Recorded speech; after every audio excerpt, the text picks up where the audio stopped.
The photo on my camera screen showed a man who was supposed to be dead. I stood frozen in the middle of a corporate event in Austin, Texas, my finger hovering over the delete button. 200 people surrounded me. Music played. Champagne glasses clinked. And there, in the background of my shot, was my ex-husband Brandon. Alive. Laughing. Wearing an expensive suit with a name tag that said, Nathan Pierce. Brandon had drowned 6 months ago. His boat capsized in Lake Michigan during a storm. The Coast Guard found debris, but never found his body. I'd attended his memorial service. I'd watched his mother cry. I'd signed the life insurance paperwork declaring him deceased. $1 million was being processed, payable to me, his widow, because we'd never finalized our divorce. My hands shook as I lowered my camera. Brandon hadn't seen me yet. He was too busy charming a group of investors, playing the role of someone else entirely. I took 3 more photos. Close-ups this time. Clear, undeniable shots of his face. Then I walked out of that ballroom and called the one person who would know exactly what to do with this information, the insurance investigator who'd been asking me uncomfortable questions for months. What happened next would send Brandon to federal prison and teach him that some people you shouldn't underestimate are the ones holding the camera. But let me start 6 months earlier, when I still believed my husband was who he said he was. My name is Victoria Brooks, and I'm 28 years old. I work as a freelance photographer specializing in corporate events and weddings. It's not glamorous, but it pays well, and I love it. I get to travel, meet people, and capture moments that matter. I met Brandon 5 years ago at a wedding I was photographing. He was the best man, charming and confident in his navy suit. He made me laugh during the reception, asked for my number, took me to dinner 3 times before I agreed to be his girlfriend. We got married 2 years later. Small ceremony, just family and close friends. We bought a condo in Chicago. Brandon worked in finance, something complicated with investments that I never fully understood. He made good money. We had a good life. Or so I thought. The problem started about a year into our marriage. Brandon became secretive about money. He'd get defensive when I asked about bills. He started traveling more for work. I'd find credit card statements for purchases I didn't recognize. I suggested couples therapy. He said I was being paranoid. I suggested we sit down with a financial advisor. He said I didn't understand how business worked. 6 months before he died, I filed for divorce. I'd had enough of the lies, the secrecy, the gaslighting. Brandon fought it. He didn't want to split assets. He kept delaying, asking for extensions, claiming he needed more time. Then he drowned. It happened on a Saturday in March. Brandon had gone fishing on Lake Michigan with his friend Derek. Just the 2 of them on Brandon's boat. A storm rolled in faster than expected. The boat capsized. Derek made it to shore. Brandon didn't. Derek called me from the hospital, sobbing. Victoria, I'm so sorry. I tried to save him. The waves were too strong. He went under, and I couldn't find him. The Coast Guard searched for 3 days. They found the boat, pieces of it washed up on shore. They found Brandon's life jacket, torn and waterlogged. They found his wallet in a waterproof bag attached to floating debris. They never found Brandon. On day 5, they called off the search. The lake is too cold, the coordinator explained. Even if he survived the initial incident, hypothermia would have taken him within minutes. His body may surface in a few weeks when the water warms up, but sometimes Lake Michigan doesn't give them back. I stood on the shore that day, staring at the gray water, feeling nothing. We were getting divorced. He'd made my life miserable for months. But I didn't want him dead. I just wanted him gone. His mother planned the memorial service. 200 people came. Everyone told stories about Brandon the charmer, Brandon the friend, Brandon the son. No one mentioned Brandon the husband who'd hidden credit card debt and lied about where he spent his money. I played the grieving widow because that's what people expected. I wore black. I cried at appropriate moments. I accepted condolences with grace. But inside, I felt only confusion. Something about his death felt wrong. Too convenient. Too perfectly timed just as our divorce was about to finalize. 2 weeks after the memorial, an insurance investigator named James Reeves called me. Mrs. Chin, I'm calling regarding a life insurance policy on Brandon Reid. I have some questions about the circumstances of his death. My stomach dropped. What kind of questions? Standard procedure for claims over $500,000. May I come by to speak with you? The next day, James Reeves sat in my living room with a manila folder thick with documents. He was in his 50s, gray hair, tired eyes that had seen every scam in the book. I'm going to be direct with you, Mrs. Chen. Your husband took out this life insurance policy 8 months ago. $1 million, with you as the sole beneficiary. He made the first premium payment the same week you filed for divorce. I felt cold. I didn't know about the policy. He didn't tell you? No. We were separated. We barely spoke. James wrote something in his notebook. Walk me through the day of the incident. I told him everything I knew. The fishing trip, the storm, Derek's call, the failed search. And you and Brandon were getting divorced? Yes. It was almost final. Any life insurance through your marriage before this policy? No. Brandon always said life insurance was a waste of money. James looked at me carefully. Mrs. Chen, in my line of work, I see a lot of suspicious claims. Policies taken out right before a convenient death. Bodies that are never recovered. Witnesses who are close friends of the deceased. This case has several red flags. Are you saying you think Brandon faked his death? I'm saying I'm not ready to pay out $1 million without being absolutely certain he's deceased. And right now, I'm not certain. For the next 4 months, I tried to move on. I threw myself into work, booked every photography gig I could find. I needed the distraction, and I needed the money. The condo was expensive, and Brandon's death had frozen all our joint accounts during the investigation. I photographed weddings every weekend. Corporate events during the week. High school graduations in May. Summer parties in June. I tried not to think about James Reeves's questions. Tried not to wonder if Brandon had actually faked his own death for insurance money. It seemed impossible. Too elaborate. Too risky. But then I'd remember the lies about money. The secret credit cards. The defensive reactions whenever I asked questions. And I'd wonder. In July, I got a call from an event planning company in Austin, Texas. They needed a photographer for a tech company's investor conference. 3-day event, all expenses paid, excellent money. I'd never been to Austin. I needed a change of scenery. I said yes. I flew out on a Thursday, checked into my hotel, reviewed the shot list for the conference. Standard corporate stuff, speakers on stage, networking events, group photos of executives. I arrived at the conference center Friday morning with my cameras, ready to work. Just another event. Just another paycheck.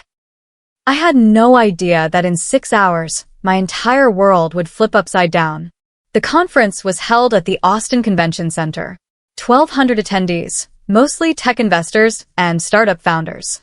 My job was to capture the energy of the event, get good shots of the keynote speakers, and document the networking sessions. I worked the morning sessions without issue. Shot the opening keynote. Captured audience reactions. Got B-roll of people talking over coffee during breaks. The afternoon session was in the main ballroom. A panel discussion about venture capital trends. I positioned myself near the stage for good angles. That's when I saw him. He was standing near the bar, talking to 3 other men in suits. Laughing. Confident. Gesturing with a glass of what looked like scotch. Brandon. My dead husband. Very much alive. I stopped breathing. My camera almost slipped from my hands. I stood frozen in the middle of the ballroom as 200 people moved around me. He looked different. His hair was shorter, darker somehow. He'd grown a beard. He'd lost maybe 15 pounds. He wore glasses he'd never needed before. But it was him. I'd been married to that man for 3 years. I knew the way he stood, the way he gestured when he talked, the exact angle of his smile. I lifted my camera with shaking hands. Zoomed in. Focused. Clicked. The photo showed Brandon clearly. His name tag read Nathan Pierce, Stevens Capital Management. I took 3 more shots. Different angles, different lighting, all unmistakably him. Then Brandon turned slightly in my direction. Our eyes met for half a second. Recognition flashed across his face. Pure panic. He turned away quickly, said something to the men he'd been talking to, and walked toward the exit. I followed him with my camera, taking photos the whole time. Documented him leaving the ballroom. Captured him in the hallway checking over his shoulder. Got a perfect shot of him getting into an elevator. Then I stood there, shaking, staring at my camera screen. Brandon was alive. He'd faked his death. Collected insurance money that hadn't been paid yet but was being processed. Started a new life in Austin with a new name. And I had proof. I spent that night in my hotel room going through every photo, zooming in on his face, comparing features to old photos I had on my phone. It was definitely Brandon. The small scar on his left eyebrow from a childhood accident. The way his right ear sat slightly lower than his left. The exact shape of his hands. He tried to change his appearance, but he couldn't change his bone structure. Couldn't change the fundamental features that made him him. I thought about confronting him, walking up to him at the conference tomorrow and demanding answers. But then I remembered James Reeves, the insurance investigator who'd been suspicious from the beginning. The man who'd told me this case had red flags. I pulled out James's business card. It was nearly midnight, but I sent him an email anyway. Subject line: Brandon Reid is alive. I have photos. I attached 6 of the clearest images. Sent it. Closed my laptop. Then I lay awake all night, my mind racing through the implications. Brandon had faked his death. That meant he'd planned it. With Derek's help, probably. They'd staged the boating accident. Maybe Brandon had even paid Derek to lie to the Coast Guard. He'd done it for the insurance money. $1 million. Enough to start over. New city. New name. New life. And he'd planned to let me collect it. His soon-to-be ex-wife. The woman he'd spent months gaslighting and lying to. He'd made me his beneficiary knowing I'd get the money. Maybe thinking I'd be grateful.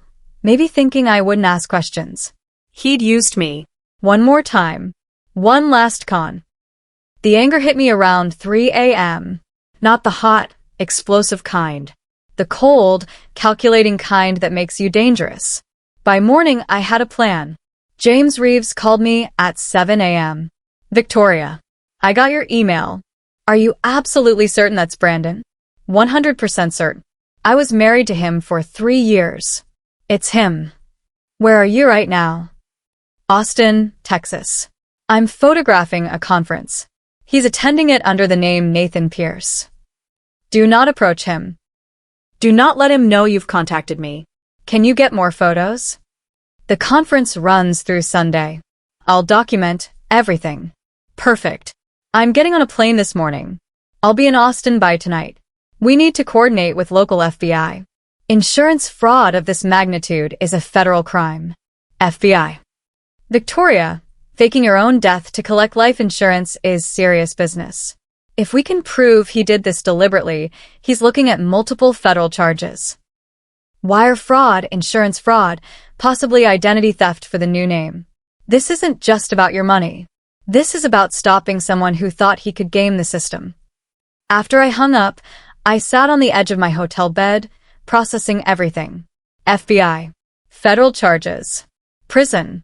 Brandon had gambled his entire future on a plan that depended on me never finding out. He'd moved to Austin, taken a new name, started working in finance again.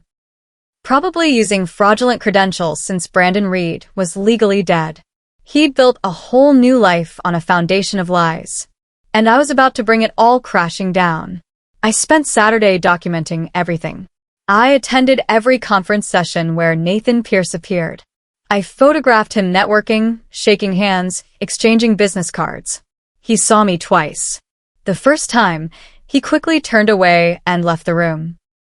The second time, he stared at me for a long moment before walking in the opposite direction. He knew I'd seen him. He knew I could destroy him. But he had no idea what I was going to do about it. That afternoon, James Reeves met me in the hotel coffee shop.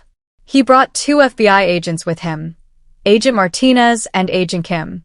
Miss Chun, thank you for contacting us, Agent Martinez said. Walk us through everything you saw. I showed them all my photos. Explained how I'd recognized Brandon despite the physical changes. Provided our marriage certificate, divorce filing papers, and every document related to the insurance policy. We've been investigating Nathan Pierce for the past 6 months, Agent Kim said. Multiple complaints about investment fraud. He's been running a scheme targeting small investors. Promising big returns, taking their money, disappearing. We couldn't figure out who he really was because all his credentials were fake. You just solved that mystery. So, he didn't just fake his death for insurance money, I said slowly. He did it to run more scams under a new identity. Exactly. Brandon Reid had a history of questionable financial dealings in Chicago. Some civil suits pending. Some angry clients. Faking his death allowed him to escape all that and start fresh. The insurance money was just a bonus. James Reeves leaned forward. Here's what we need, Victoria. Tomorrow is the last day of the conference. There's a closing reception tomorrow night. We need you to approach Brandon. We need you to get him to admit, on recording, that he's Brandon Reid. My stomach twisted. You want me to wear a wire?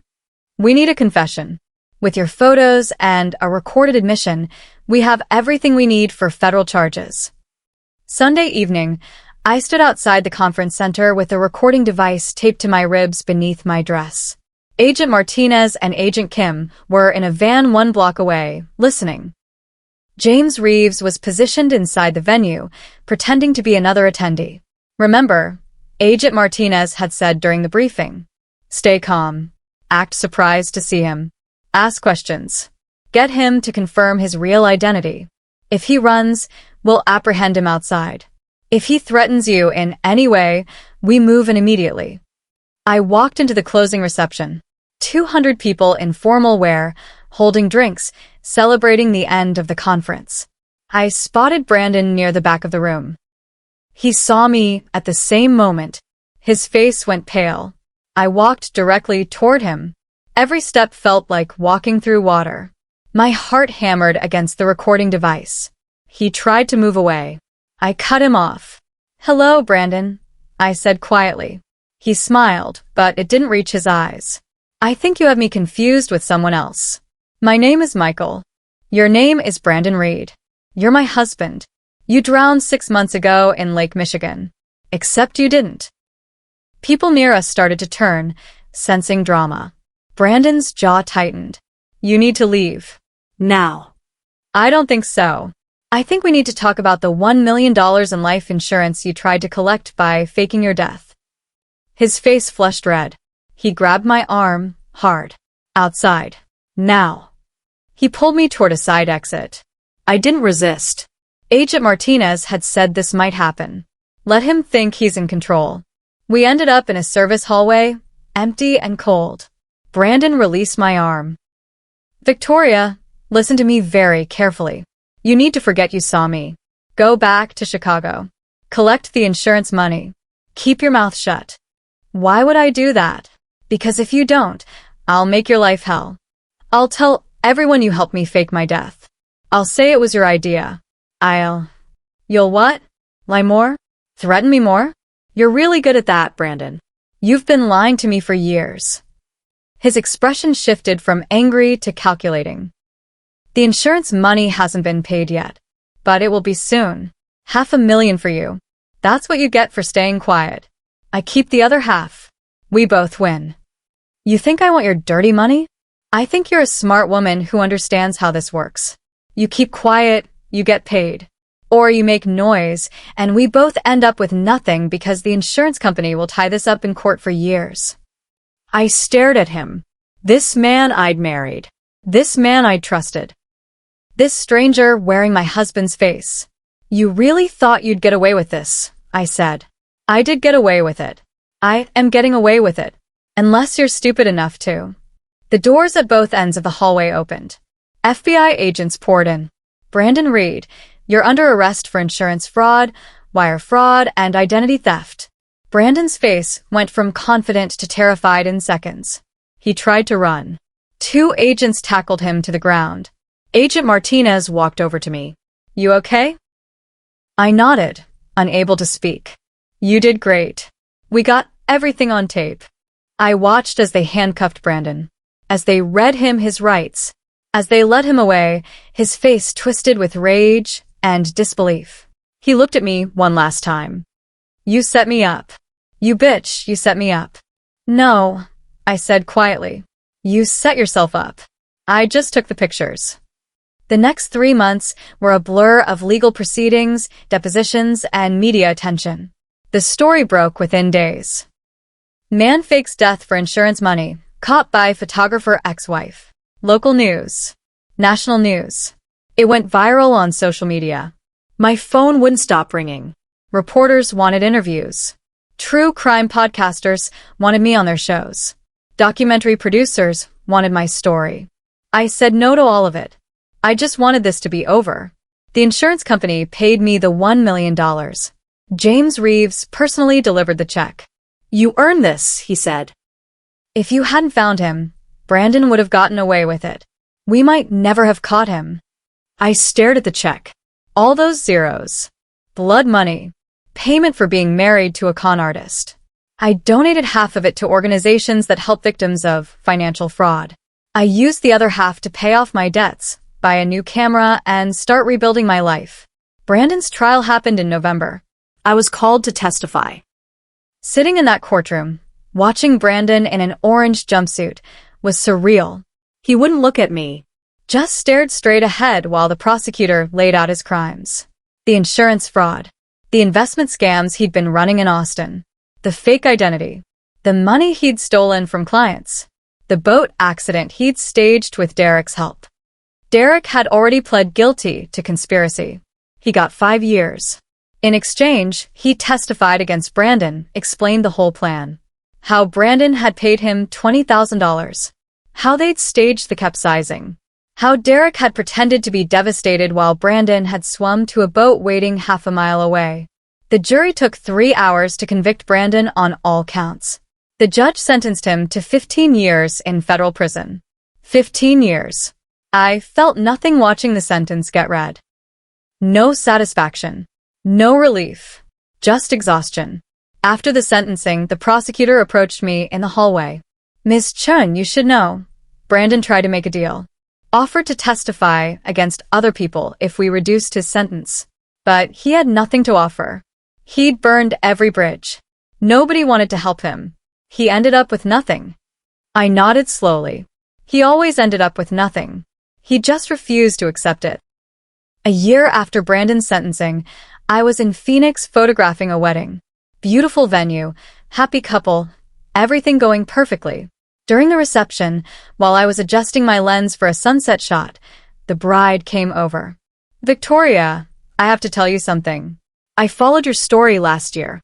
The whole thing with your ex. And I just want to say, you're amazing. What you did took incredible courage." I smiled. "I just took some pictures. You did more than that. You refused to let him win. That's courage." After she walked away, I stood there holding my camera, thinking about courage. I hadn't felt courageous. I'd felt terrified, angry, confused. I'd questioned every decision, wondered if I was doing the right thing, worried about consequences. But I'd done it anyway, hadn't I? I'd seen Brandon, recognized him, documented him, turned him in. Maybe courage wasn't about feeling fearless. Maybe it was about doing the right thing even when you're scared. These days, I live in Denver. Fresh start, new city, different mountains. I still do freelance photography, but I'm pickier about my clients now. I work with people I trust. I charge what I'm worth. I don't accept anyone trying to undervalue me or my work. Brandon's mother reached out once. She left a voicemail, crying, saying she didn't understand how I could do this to her son. How I could send him to prison. How I could be so heartless. I didn't call back. There was nothing to say. Brandon had made his choices. I'd made mine. Sometimes I think about that moment in the ballroom. If I'd walked past him, if I'd pretended not to see him, If I'd just finished my job and gone home to Chicago, he probably would have gotten away with it. The insurance company would have paid out eventually. Brandon would have continued his new life in Austin, scamming people under his fake name until someone else caught him. But I didn't walk past him. I took the picture, made the call, wore the wire. And 15 years from now, when Brandon gets out of prison, I'll be 43 years old, living whatever life I've built, far away from the man who thought he could fake his death and pin his escape on me. Last month, I got an unexpected call from James Reeves. Victoria, I wanted you to know, because of your case, we've identified 3 other suspected faked deaths. Insurance companies are now requiring more thorough investigations before paying out claims on bodies never recovered. You changed protocol. You probably saved millions of dollars in fraudulent payouts. I just took pictures, James. You did more than that. You trusted your instincts. You followed through. Not everyone would have. After we hung up, I pulled up the original photos on my computer. The ones from that first moment in Austin. Brandon in the ballroom, laughing, confident, believing he'd gotten away with it. The photo was sharp, perfectly lit, properly composed. Professional quality. It was also evidence in a federal crime. Sometimes the best revenge is just showing up to work with a camera at exactly the right moment. I ran into Derek once. Brandon's friend who'd helped fake the drowning. It was at O'Hare Airport. I was flying to Seattle for a shoot. He was waiting at a gate, heading somewhere else. We made eye contact.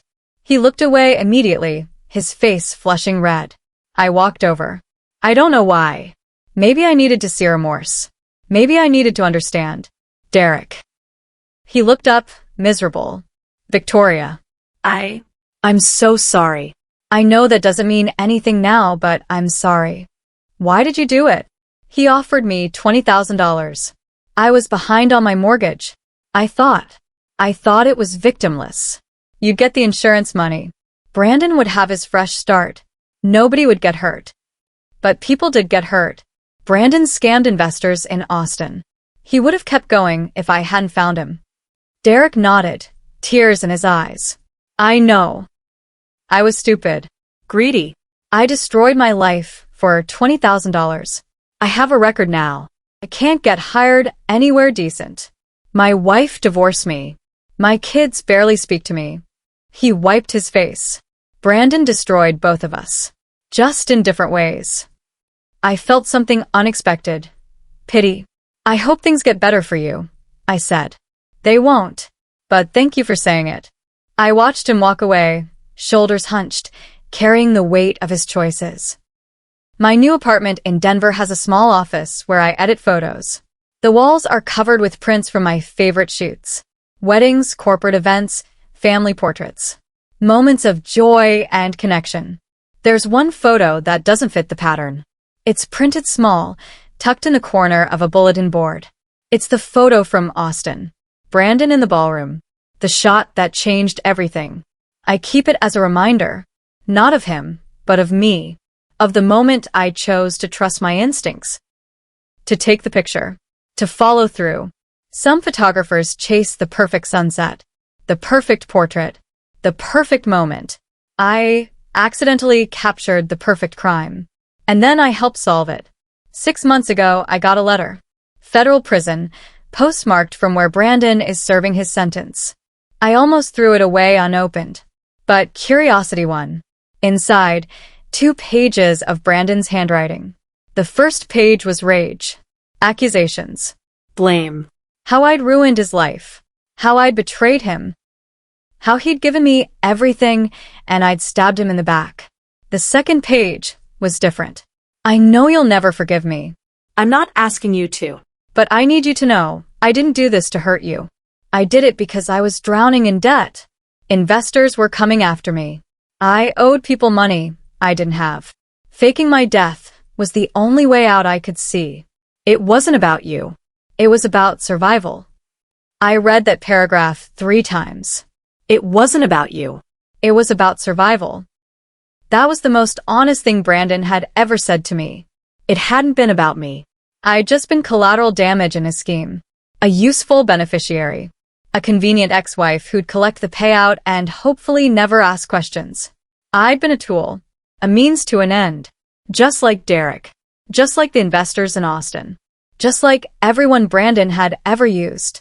I tore up the letter and threw it away. These days, I date occasionally. Nothing's serious. I'm not ready for serious.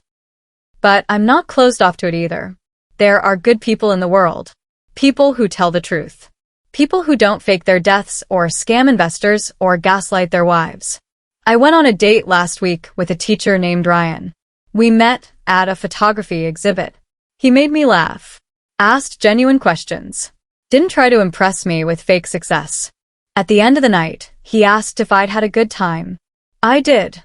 I said honestly, "Can I see you again?" I hesitated. My instinct was to say no. To protect myself. To avoid risk. But then I thought about courage. About doing things even when you're scared. Yes, I said. I'd like that. My mother asks sometimes if I regret marrying Brandon. If I wish I'd seen the red flags earlier. If I'm angry that I wasted 3 years of my life. I'm not angry, I tell her. I'm grateful. Grateful? I learned what I won't accept. What I deserve. What I'm capable of. Brandon tried to use me one last time, and I turned it against him. That's power. That's growth. She hugs me tight. Your father would be proud of you. My dad died when I was 21. Heart attack. No warning. One day he was there, the next he was gone. Real death. Not faked. Not staged. Just the cruel randomness of life ending. I think about the difference sometimes. My father's death taught me about grief. Brandon's death taught me about deception. But finding Brandon alive taught me about justice. Last month, I did something I'd been avoiding. I went back to Chicago. Visited places Brandon and I used to go. Our old condo. The restaurant where he proposed. The coffee shop where we'd meet on Saturday mornings. I expected it to hurt. To bring back anger or sadness or regret. Instead, I felt nothing. Just distance. Like looking at old photographs of strangers. That life belonged to someone else. A younger version of me, who trusted too easily. Who ignored red flags because she wanted to believe. Who thought love meant accepting lies. I'm not that person anymore. I got an email recently from a woman named Jennifer. She'd read about my case online. Her husband had disappeared 2 years ago. Presumed dead. But she had doubts. I keep seeing things that don't add up, she wrote. Can we talk? I called her. Spent an hour listening to her story. The suspicious insurance policy. The friend who claimed to witness the accident. The body never found. Trust your instincts, I told her. If something feels wrong, investigate. Document everything. Don't let anyone gaslight you into doubting yourself. She cried. Thank you. Everyone tells me I'm being paranoid. That grief is making me irrational. Grief doesn't make you irrational. It makes you pay attention. There's a difference. 3 months later, Jennifer called again. She'd found him, living in Nevada under a new name. She'd hired a private investigator, gathered evidence, contacted the FBI. Her ex-husband was arrested last week. You saved me, she said. Your story gave me the courage to keep looking.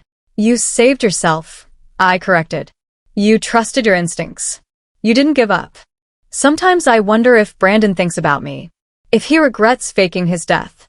If he wishes he'd just divorced me honestly and moved on. Probably not. Con artists don't think that way. They don't regret the con. They regret getting caught. Brandon is probably sitting in prison right now, convinced he would have gotten away with it if I hadn't gotten lucky. If I hadn't happened to be in Austin. If I hadn't happened to have my camera. He'll never understand that it wasn't luck. It was consequences. Actions have consequences. That's the lesson Brandon never learned. And now he has 15 years to think about it. I have a new project I'm working on. A photography series about resilience. Women who survived betrayal and rebuilt their lives. I've photographed domestic abuse survivors. Victims of financial fraud. Women who escaped cults. Mothers who fought for custody. Wives who discovered affairs. daughters who stood up to toxic families. Each portrait is accompanied by their story, their words, their wisdom. The exhibit opens next month in Denver.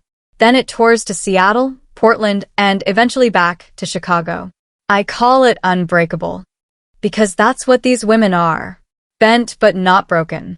Scarred but not destroyed. I'm in the exhibit too. My self-portrait hangs in the center. I'm holding my camera, standing strong, looking directly at the viewer. The caption reads, Victoria Brooks, 28. Photographer. Survived insurance fraud. Caught her ex-husband faking his death.